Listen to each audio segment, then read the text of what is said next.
दोस्तों सुजलॉन एनर्जी की बात करें तो यहाँ पे फ्राइडे को हल्की सी गिरावट देखने को मिली। अब इसके बीच में बहुत बड़ी गुड न्यूज़ निकल के आ रही है रिन्यूएबल एनर्जी सेक्टर से संबंधित। अब यहाँ पे सुजलॉन एनर्जी ने अभी अपने क्वार्टर 4 के लिए रिजल्ट का डेट का ऐलान नहीं किया है, लेकिन यहाँ पे रिजल्ट की डेट को लेकर कुछ यहाँ पे अनुमान सामने आ चुके हैं। रिजल्ट कब आ सकता है उसकी डेट का अनुमान है, उसको समझने की कोशिश करेंगे और कैसा रिजल्ट रह सकता है। वैसे तो सुजलॉन एनर्जी ने पिछले कई रिजल्ट बहुत ही बेहतरीन बताए। जो कंपनी बहुत भारी लॉस में थी वो कंपनी प्रॉफिट में आ चुकी है। बहुत सारे कर्ज में थी वो कर्ज मुक्त हो चुकी है। सारे गिरवी शेयर थे उसको छुड़ा लिया गया है।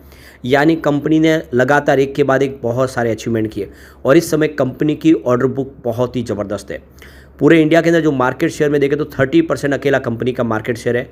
ऐसे में आप समझ ही सकते हो कंपनी का विजन बड़ा है और भले ही इस समय प्रमोटर की होल्डिंग कुछ कम हो, लेकिन आने वाले समय ये भी बढ़ती हुई दिखाई देगी और संभावना काफ़ी पॉजिटिव लग रही है। तो यहाँ पे इन सारी संभावनाओं को तलाशने की कोशिश करेंगे और क्या आने वाले समय सुजलॉन बेहतर कर सकता है, क्योंकि आप देख ही सकते हो कि स्टॉक कोविड काल में ₹1 के आसपास था, वहाँ से जो दौड़ा तो 86 तक पहुंच गया। बहुत बड़ा मल्टीबैगर साबित हुआ, लेकिन गिरावट का दौर शुरू हुआ तो ये स्टॉक भी नीचे आया, 50 से भी नीचे चला गया, 46 47 के आसपास जाके वहाँ से रिकवर हुआ, 56 तक आया।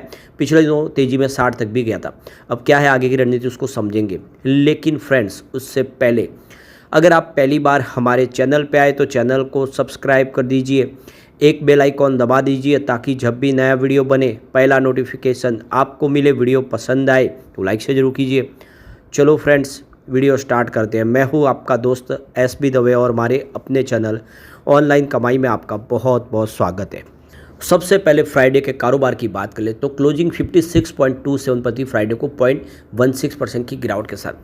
तो वैसे तो स्टॉक ने तेज़ी बताई थी दिन में, लेकिन जैसे कि बाजार ऊपर के लेवल से नीचे आ गया, प्रॉफिट बुकिंग हावी हो गई, उसकी वजह से ये थोड़ा सा माहौल बिगड़ा। अब ये जो प्रॉफिट बुकिंग हो रही है या बिकवाली हो रही है कह सकते हैं रिटेल इन्वेस्टर की तरफ से, क्योंकि इस समय FI और DI दोनों ही लगातार बाजार में खरीदारी कर रही है। ये बहुत महीनों के बाद ऐसा हमें देखने को मिला है जब FI और DI दोनों ही बाजार में खरीदार है। एक शुभ संकेत है, जिससे यहाँ पे एक लंबी गिरावट की संभावना अभी दिख नहीं रही है। और वैसे इंडिया पाकिस्तान का जो टेंशन शुरू हुआ है तब से इंडिया इस समय मजबूत दिखाई दे रहा है और उस वजह से एक देखें तो माहौल भी अभी भी एक मजबूती का बना हुआ बाजार के लिए।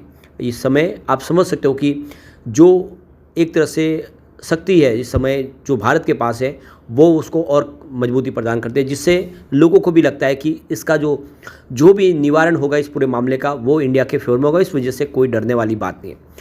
अब यहाँ पे एक जो बड़ी गुड न्यूज़ निकल के आ रही है, यहाँ पे देख सकते हो कि UAE क्लाइमेट फंड अल्टेरा ने यहाँ पे ब्रुकफील्ड के साथ में एक फर्स्ट जो है डायरेक्ट इन्वेस्टमेंट डील की है।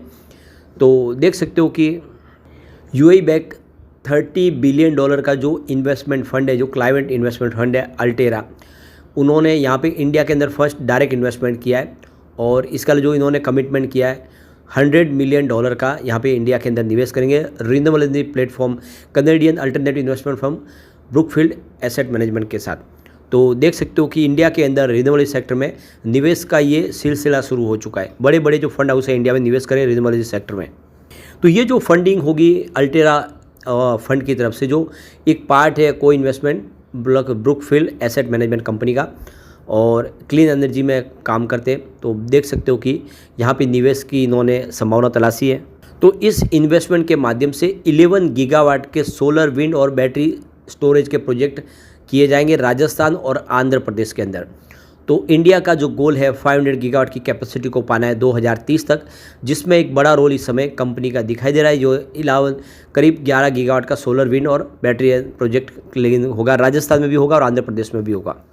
अब इस मौके पे अल्टेरा जो क्लाइमेट फंड है उसके CEO की तरफ से जो बयान निकल कर आया है कि ये जो हमारा इन्वेस्टमेंट है यह एक कमिटमेंट है रिन्यूएबल एनर्जी में हमारे योगदान का, अफोर्डेबल एनर्जी हर किसी को मिले और इंडिया के अंदर इस समय काफ़ी सारी अपॉर्चुनिटी है। इंडिया में इन्वेस्टमेंट का एक सही मौका है।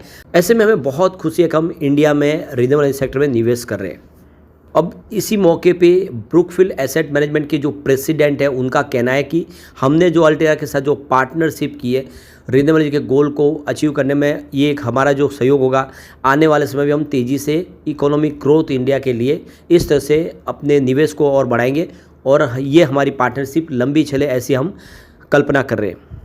तो यहाँ पे अल्टेरा के साथ में जो कमिटमेंट किया ब्रुकफील्ड का, करीब $2 बिलियन का निवेश आने वाले समय करेंगे, जिसमें क्लीन एनर्जी को प्रमोट करेंगे।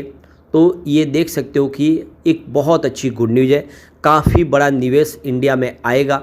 और ऐसे में सुजलॉन एनर्जी जो विंड एनर्जी सेक्टर की सबसे बड़ी कंपनी है, नंबर 1 कंपनी है, बहुत सारा इनके पास अनुभव है और ऑलरेडी इनकी जो प्रेजेंस राजस्थान आंध्र प्रदेश में है, तो विंड एनर्जी के प्रोजेक्ट इनको मिलने की संभावना है। कंपनी आप जमीन अधिग्रहण से लेके पूरे प्रोजेक्ट कंप्लीट करके उसकी सर्विस मेंटेनेंस का काम भी देखती है।